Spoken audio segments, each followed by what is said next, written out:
Kalau kawan-kawan itu membuat kita rajin baca Quran, teruskan. Di mana letak ketenangan itu? Orang naik mobil mewah melewati jalan tol. Di tepi jalan tol ada kebun padi, sawah terhampar. Di tengah sawah terhampar ada sepasang suami istri dengan anaknya sedang menyendok nasi dengan ikan masin dan sayur kangkung. Apa kata orang yang naik mobil? Indahnya hidup andai aku duduk di dalam tengah sawah bersama anak istri makan tenang, sementara aku sekarang naik mobil mewah tapi tak bisa berkumpul bersama. Kata dia menyangka yang tenang itu yang di sana. Apa kata mereka yang sedang di pondok sana pada istrinya? Mama, andai kita punya mobil tentu kita tenang seperti mereka. Semua merasa kebahagiaan, ketenangan ada pada orang lain, padahal engkau semuanya adalah bahagia. Kebahagiaan itu tidak jauh, dia ada dalam dirimu ketika engkau bersyukur kepada Allah Subhanahu wa ta'ala. Selama ini dia hanya didengar, azab kubur didengar, neraka jahanam didengar, malaikat didengar. Hari ini kami ingin memperlihatkan tanda-tanda itu kepada hamba kami.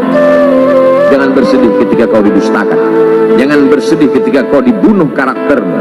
Jangan berduka cita ketika tidak ada manusia yang menerimamu.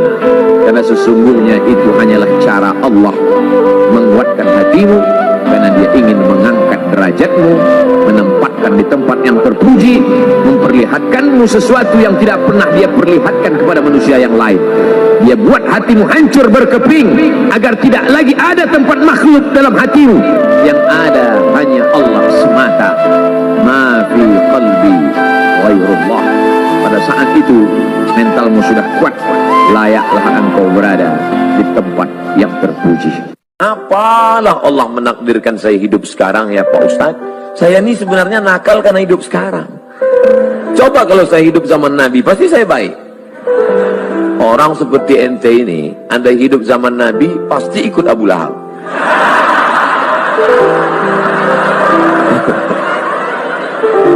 Dia sangka zaman dulu nggak ada orang jahat. Ada. Setiap zaman ada orang baik, ada orang jahat. Zaman dulu ada namanya Qabil, ada yang baik, Habil. Kemudian turun ada namanya Namruz, ada yang baik namanya Ibrahim. Ada Fir'aun, ada namanya Musa. Ada namanya Abu Jahal, Abu Lahab, ada namanya Muhammad. Begitu juga zaman sekarang, ada engkau dan ada aku. Insya Allah kita semuanya orang baik-baik. Dunia kau kejar, akhirat melayang. Akhirat yang kau cari, dunia datang bersimpuh di bawah tapak kaki. Yang dicari ini sebenarnya apa? Dunia ini kalau dikejar macam menelan air garam, makin ditelan makin haus, makin ditelan makin terbakar. Lau kana libni Adam wadiyan min zahab, seandainya manusia itu punya satu lembah dari emas, ada gunung, ada bukit, ada emas, apakah dia akan berkata cukup satu? Pasti dia akan minta tambah. Silakan sombong, silakan angkuh, silakan kau buat dosa. Isma syi'ta, hidup sesuka hatimu. Fa innaka mayyit, tapi ingat, kau akan mati, kau akan jadi bangkai, kau akan jadi mayat. Manusia ini aneh. Hari kemarin dia sperma, hari ini dia menjadi manusia, besok dia akan menjadi bangkai, tapi sombongnya luar biasa. Isma syi'ta, hidup sesuka hatimu. Fa innaka mayyit, tapi kau akan mati menghadap Allah. Isma syi'ta, hidup sesuka hatimu. Mau dengan cara Fir'aun, mau dengan cara Qarun, mau menjadi sekuler, mau menjadi liberal, mau menjadi penipu, mau menjadi pembohong, mau menjadi koruptor, hidup sesuka hatimu. Tapi nanti kau akan mati, masuk ke liang lahat, kau akan berhadapan dengan mungkar nakir, kau akan diseret ke neraka jahanam. Kalau ada orang mengatakan nikmat terbesar adalah hidup, salah, karena binatang juga hidup. Kalau ada yang mengatakan nikmat terbesar adalah bekerja, salah, karena monyet pun bekerja. Kalau ada yang mengatakan nikmat terbesar adalah tenaga, salah, karena gajah lebih bertenaga, banteng lebih bertenaga. Nikmat terbesar adalah ketika kau takut kepada Allah. Setinggi apapun jabatanmu, sebesar apapun kekuasaanmu, kau tunduk dan patuh. Ketika azan berkumandang, kau tutup tempat belanjamu, kau kau tutup lokal dan kelasmu, kau datang bersimpuh kepada Allah Subhanahu wa ta'ala. Walaupun negara tidak mengatur itu, tidak ada denda, tidak ada penjara bagi mereka yang meninggalkan salat Jumat, tapi kau takut bukan karena kekuasaan, kau takut bukan karena rugi, kau takut karena Allah Subhanahu wa ta'ala. Kau besarkan Allah dalam hatimu, maka dunia kecil di pelupuk matamu. Kau besarkan Allah dalam jiwamu, maka dunia ini hampa, tak ada maknanya. Kalau tetangga-tetangga itu membuat kita jadi rajin sholat berjamaah, lanjutkan hubungan. Kalau kawan-kawan itu membuat kita rajin baca Quran, teruskan. Kalau kawan-kawan itu membuat kita rajin bersedekah, pupuk persaudaraan. Kalau sahabat-sahabat itu membuat kita makin cinta pada Nabi Muhammad, teruskan. Tapi kalau dia hanya membuat kita lalai, lupa, ingat, kita mati, kawan tidak pernah mau ikut. Jangan heran kalau anak-anak yang produk 2020, 2021, 2002, 2023 bahasa mereka sudah mulai bahasa WhatsApp.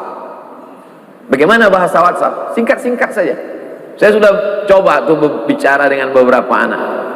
Apa kabar? Sehat. Kelas berapa? 5. Kita yang dididik untuk berakhlak, sopan santun, kita diajarkan dari kecil bahwa kalau orang itu agak tua sedikit, ada ujungnya. Kelas 5 bang. Kalau dia sudah agak tua sedikit, perempuan, kelas 5 makcik. Kalau sudah agak tua sedikit, kelas 5 nek. Ada kata di ujung, kalau itu tidak diucapkan ada rasa tidak enak, ada rasa sungkan, ada rasa segan. Sungkan, rasa tak enak, segan, inilah yang dihilangkan oleh teknologi. Sekarang anak-anak di luar sana pacaran, cabut dari sekolah ke mall, bonceng sana pakai motor, bonceng sana, bonceng sini, bonceng sana, bonceng sini, masuk angin, gembung.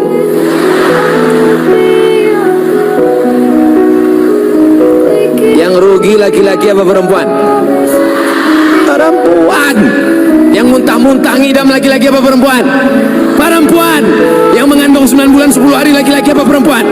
Perempuan. Yang melahirkan anak meregang nyawa, mati resikonya, laki-laki apa perempuan? Perempuan. Yang mengandung malu keluarga ditengok, hamil tak punya suami, laki-laki apa perempuan? Masih mau juga lagi pacaran? Bodoh. Udah muntah, malu, meregang nyawa, tak punya kehormatan, tak punya harga diri. Saya pernah main judi Pak Ustaz, tobat. Saya pernah berzina Pak Ustaz, tobat. Saya pernah menjadi pelakor Pak Ustaz, tobat. Saya pernah korupsi Pak Ustaz, tobat, dalam kurung balikkan duitnya. Jangan duit kau bangunkan rumah besar, mobil besar, investasi sana, habis itu menangis, astagfirullah, lewat kota 2.000 perak.